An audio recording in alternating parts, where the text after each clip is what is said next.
The memories of my 12th year are tinged with the sterile scent of recycled air and the faint, omnipresent hum of hidden machinery. That was the year NASA plucked Ava and me from our ordinary lives, anointed us as the chosen few. The initial announcement, delivered by men in severe suits with voices as smooth and cold as polished steel, spoke of unparalleled opportunity, of a future etched among the stars. For a child, it was a dream spun from cosmic dust, but the dream rapidly solidified into the unyielding walls of the Armstrong Preparatory Facility, a place that was to become our entire world for the next 7 years. They called it a preparatory facility, but it was a gilded cage, meticulously designed and utterly inescapable. We lived there, sequestered from the sun, from the chaotic, unpredictable pulse of the world outside. Our days were a regimented cycle of advanced academics, physiological conditioning, and bewildering complex simulations. We learned astrophysics before we truly understood weather. We had mastered orbital mechanics while our peers were grappling with algebra. The training was rigorous, relentless. I recall the vast, echoing chambers where we practiced extravehicular activities in colossal water tanks. The simulated weightlessness, a strange, buoyant freedom that was always ultimately controlled. Divers like silent guild wardens watched our every move. Every task, no matter how trivial it seemed, was practiced ad nauseum, drilled into our muscle memory until it became instinct. It was a life of extraordinary privilege and profound isolation, a dichotomy that settled deep into my developing consciousness. The other children selected for various long-term viability projects were phantoms, glimpsed occasionally in shared cafeterias, their faces etched with the same blend of pride and quiet bewilderment that I often saw in Ava's eyes and felt it in my own heart.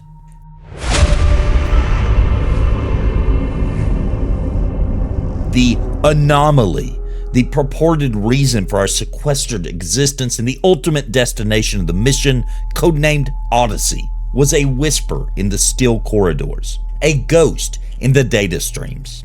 Instructors, when questioned, would offer slight smiles and redirect our inquiries to the intricacies of fusion drive maintenance or the psychological resilience modules. Their evasiveness was a lesson in itself. Some things were not to be known, only prepared for. Occasionally, a redacted document left carelessly on a console, or a fragment of hushed conversation drifting from a restricted laboratory would snag in my mind. I'd see charts depicting gravitational distortions that defied known physics, or hear terms like extragalactic, non-baryonic, and once chillingly, sentient void. These fragments were like breadcrumbs leading into an infinite dark forest, each one deepening the gnawing unease that the official narrative of pioneering research failed to soothe.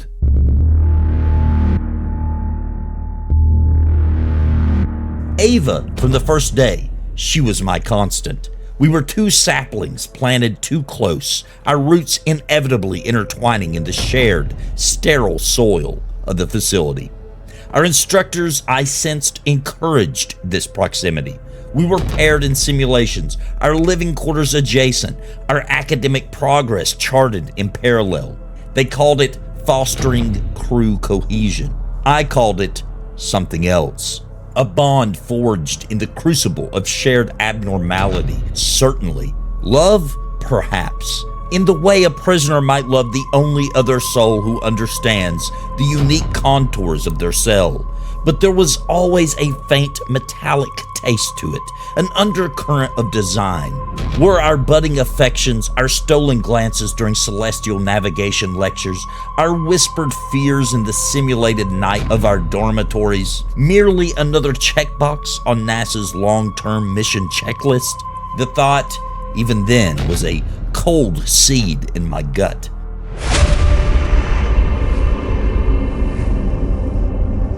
The years between 12 and 19 were a relentless honing.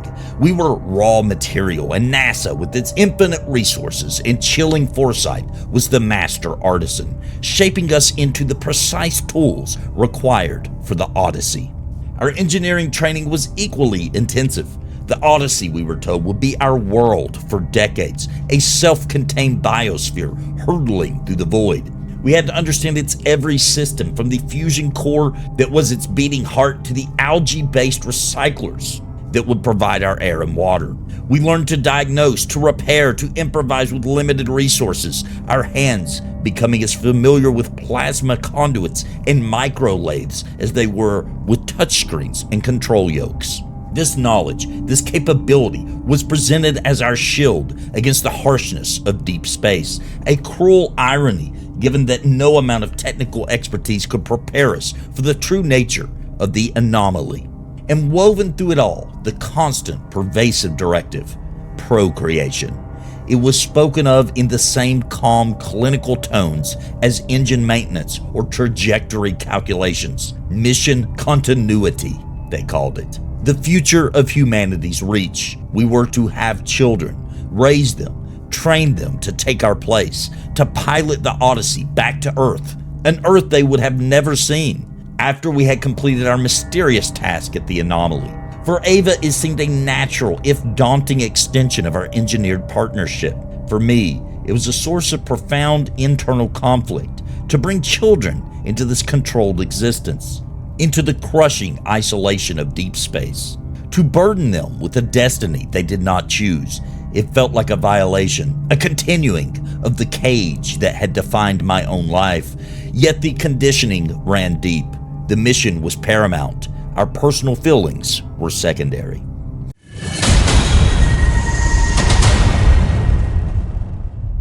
The launch of the Odyssey was a controlled inferno, a barely contained cataclysm that tore us from Earth's embrace and flung us into the waiting night. Below us, Earth receded, a swirling marble of blue and white, achingly beautiful, heartbreakingly distant.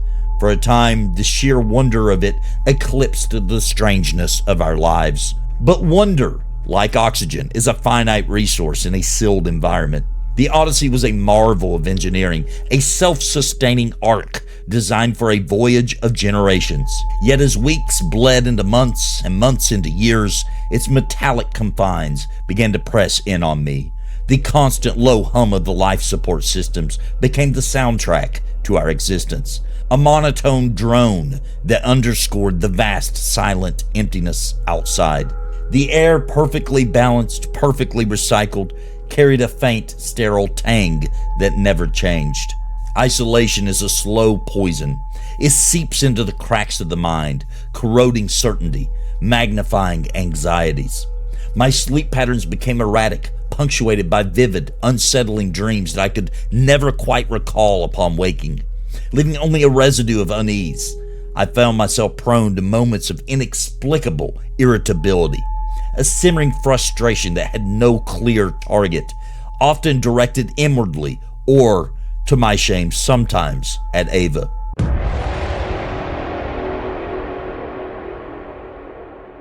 The directive to procreate, once an abstract mission parameter, it was a decision born of duty, of NASA's unyielding expectation, but also, I must admit, of a desperate human need. Our son Liam was born in the ship's medbay, his first cry swallowed by the hum of the environmental controls. 2 years later, Alara followed. Holding them, these tiny, perfect beings, I felt a love so fierce it was terrifying. A primal protectiveness that warred with the chilling knowledge of their predetermined future. We were raising them in a metal can, hurtling through an irradiated void. Their only playground, the narrow corridors of the ship. Their only sky, the simulated starfields on the viewports. As they grew, the strain on Ava and me intensified. The shared responsibility was a bond, but also, at times, a wedge. Arguments, rare in our early years, became more frequent, fueled by exhaustion, by unspoken fears, by the sheer, unrelenting pressure of our situation. We were their parents, their teachers, their entire world, and the weight of that was sometimes unbearable. I saw in Liam's quiet intensity, in Alara's searching questions about Earth, a place that was to them a myth, a legend, reflections of our own conditioning, the echoes of a purpose not their own. The knowledge that their lives were already charted, that they were born to fulfill a role in a mission whose true nature was a terrifying enigma to their own parents. It was a heavy cloak I wore every waking moment. They were, in a way, the ultimate instruments of NASA's grand, cruel design. Not just future pilots, but the very anchors meant to keep their parents sane and functional on the long, dark journey to the Anomaly. Their innocent existence was a vital component in the intricate machinery of our mission.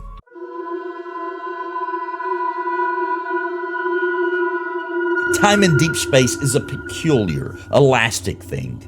Decades passed, marked not by seasons or terrestrial milestones, but by the slow, relentless crawl of the mission clock and the gradual aging of the Odyssey itself. Liam and Alara grew from curious children into capable young adults, their bodies and minds uniquely adapted to the strange realities of shipboard life. Their education was our responsibility, a curriculum dictated by NASA's long-range directives, heavily weighted towards starship operations, advanced engineering, and the complex tapestry of the Odyssey systems.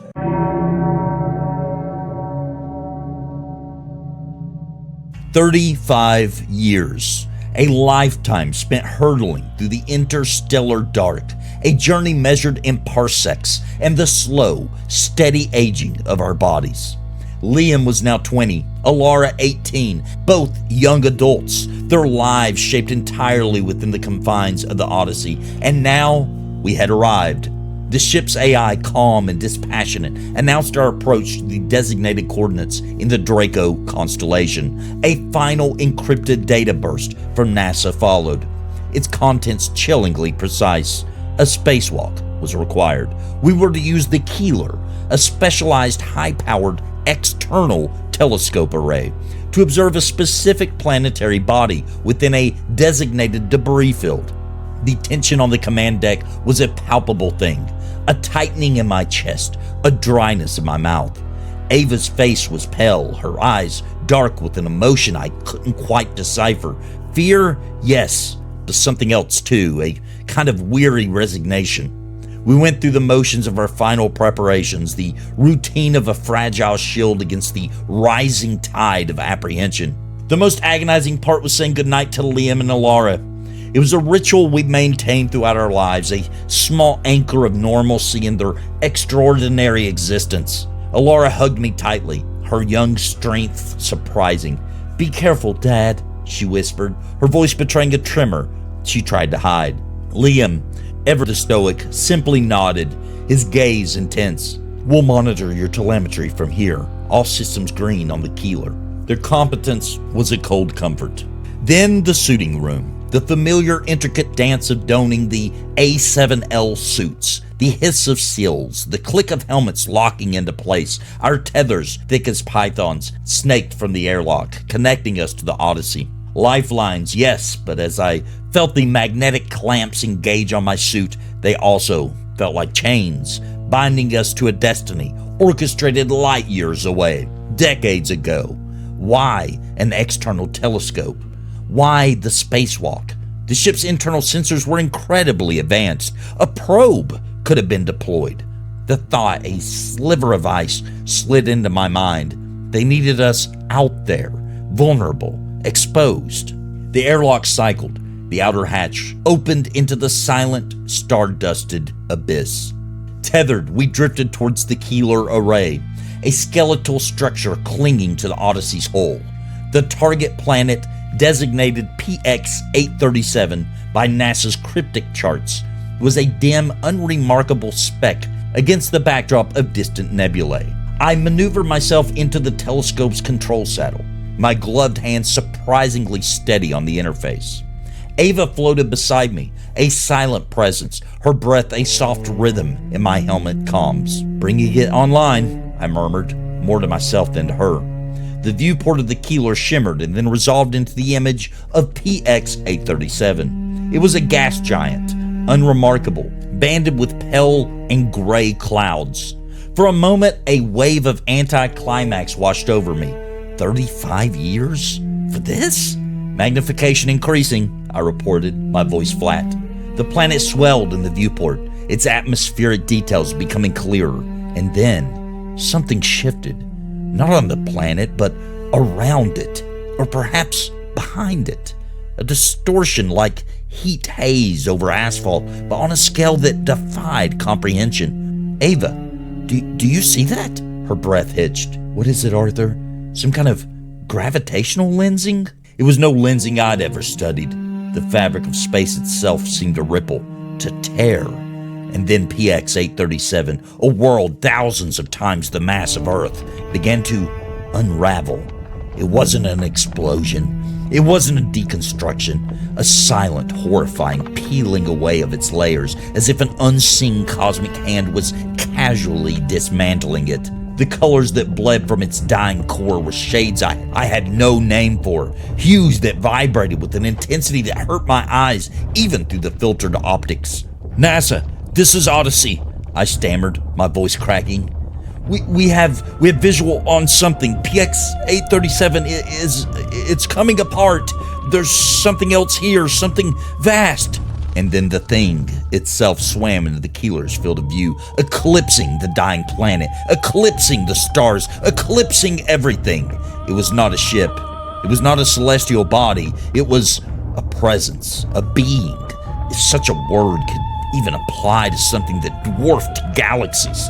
Its form was a chaotic symphony of impossible geometries, a swirling vortex of cosmic dust, dark nebulae, and incandescent filaments of light that seemed to be composed of captive stars. It was a living galaxy, a maelstrom of creation and destruction, its edges fading into the void, its center a terrifying, unknowable abyss. I saw, or thought I saw, structures within it.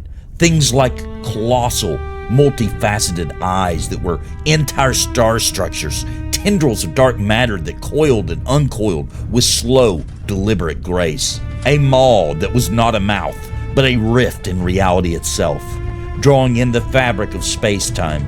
Its movement was not flight, but a continental drift across the cosmos, an inexorable, silent procession of unimaginable power. My mind, my carefully trained, scientifically ordered mind, buckled. The years of preparation, the physics, the astronomy, all of it shattered against the cliff face of this impossible reality. This was the anomaly.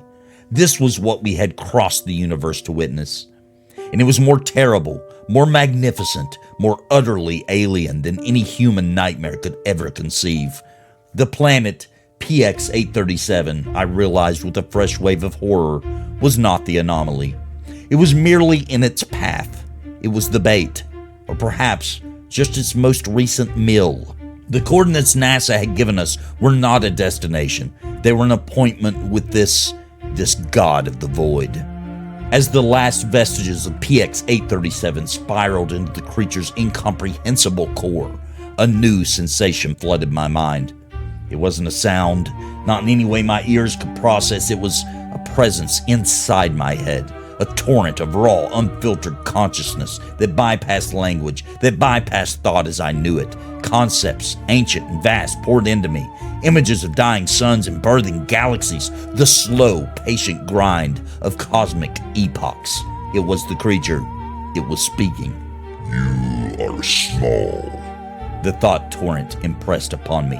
Not with words, but with an overwhelming sense of scale, a crushing awareness of my own existence against its galactic immensity. There was no malice in it, no anger, only a profound, ancient indifference. The same indifference a mountain might feel for a microbe on its slope. I am the harvester. I am the space maker. The concepts that followed were a cascade of horrifying enlightenment. It was an eater of worlds, yes, but not out of hunger as a biological organism might understand it. It was a cosmic instrument, a tool of a higher, even more incomprehensible design. It roamed the void, consuming old worlds, dead stars, entire galaxies to make space, to clear the cosmic canvas for new creations, new populations, new cycles of existence. It was a gardener tending to a universal-sized plot, and its method of weeding was annihilation. The Creator wills it. The cycle demands it. Old must give way to new. Dust to stars. Stars to dust. The Creator. The word resonated in my mind with the force of a dying star, not as a benevolent deity, but as another, perhaps even vaster, cosmic principle.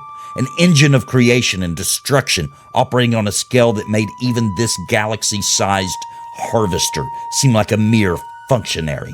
There was no morality here, no good or evil, only an alien, terrifying cosmic ecology, a relentless, indifferent churning of existence. Ava was screaming in my helmet, a raw, animal sound of pure terror. I could feel her mind recoiling from the psychic assault, her sanity fraying. My own was stretched to its breaking point. The creature's thoughts were not just information, they were a weight, an ancient crushing pressure that threatened to extinguish my own small consciousness. Its mind was a universe unto itself, ancient beyond imagining, its perspectives so alien that to even glimpse them was to invite madness. This sheer, unadulterated alienness of its being was a terror more profound than any physical threat. And then, through the overwhelming torrent of the Harvester's cosmic pronouncements, a sliver of icy human-made truth pierced my consciousness, more horrifying in its implications than any alien revelation. This was the anomaly. NASA knew. They had always known. The realization struck with the force of a physical blow, knocking the breath from my lungs, leaving me gasping in the confines of my helmet. Every classified briefing, every evasive answer, every stress test simulation that hinted at impossible scales, it all coalesced into a single monstrous understanding. We weren't explorers. We weren't pioneers.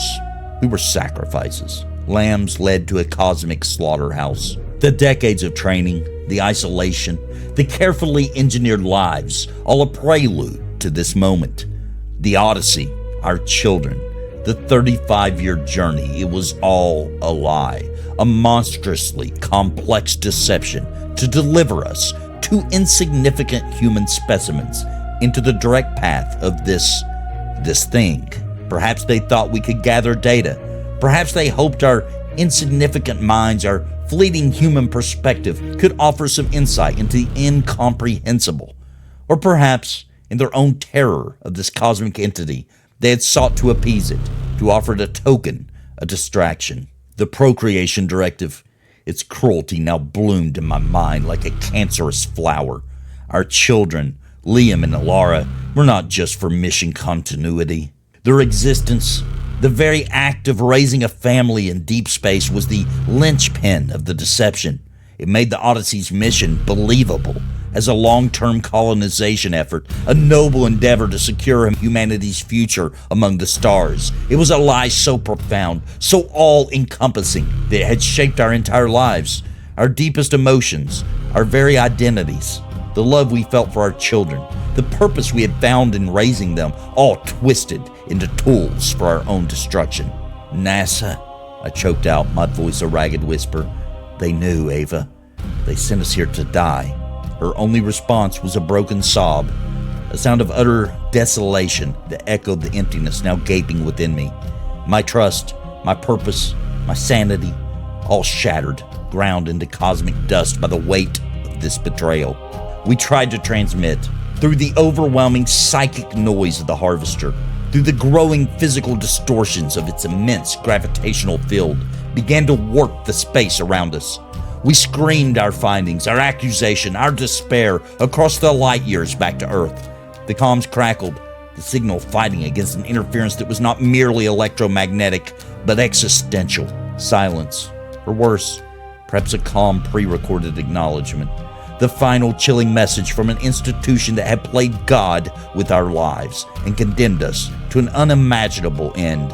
The betrayal was absolute, a void as vast and uncaring as the creature now looming before us. The harvester approached, not with speed, but with the inexorable, unhurried pace of a collapsing universe. Its presence warped reality.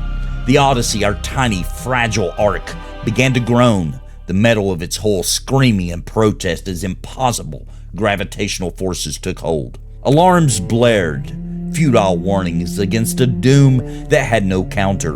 Lights flickered, died, then flared with unnatural intensity as power conduits overloaded. Through the viewport of my helmet, now cracked from some unseen stress, the creature filled my entire field of vision. It was not merely large, it was the view. A living maelstrom of stellar fire and abyssal shadow.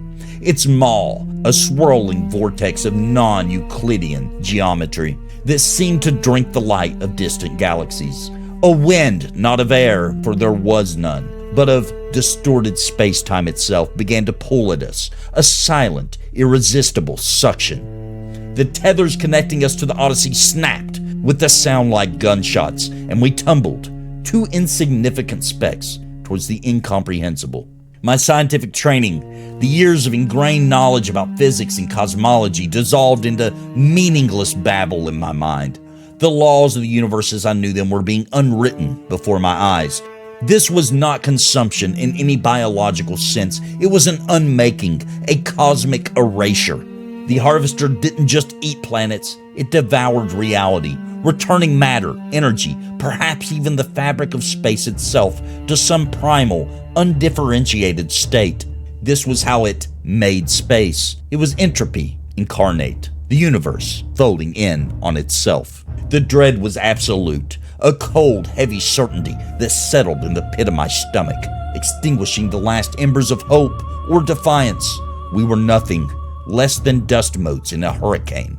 Our lives, our struggles, our love, our pain, all utterly insignificant in the face of this cosmic engine of dissolution.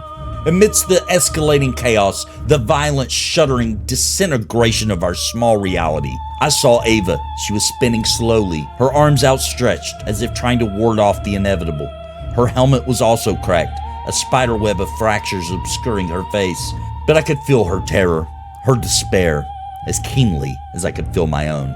"Ava!" I screamed, the sound swallowed by the roaring silence, by the psychic static of the approaching entity. Our hands found each other, a desperate, fleeting connection in the heart of the storm. Her grip was like iron, a final human anchor in a universe gone mad. There was no words left. What could we say? Our goodbyes were the shared terror in our eyes, the ragged, desperate gasps for breath that the suit recyclers could no longer fully provide. The crushing realization of our ultimate failure. And Liam, Alara, the thought of them was a fresh agony, a spear of ice through my heart. They were somewhere on the Odyssey, facing this same horror alone. We couldn't reach them, couldn't comfort them, couldn't even whisper a final useless reassurance. This was the ultimate cruelty of NASA's betrayal, the final personal twist of the knife. To die knowing our children were also lost, their engineered lives culminating in this same terrifying, meaningless end. Our love for them, the one pure, untainted thing in our manipulated existence, was rendered utterly powerless. The harvester's immensity was upon us. I felt a tearing sensation, not of my suit, but of my very being. The colors shifted, intensified, then dissolved into a blinding, all-encompassing whiteness that was also an infinite blackness. There was a sound, or the mental impression of a sound, a billion souls screaming in unison, then an utter profound silence that was the death of all sound. My last coherent thought was a calculation.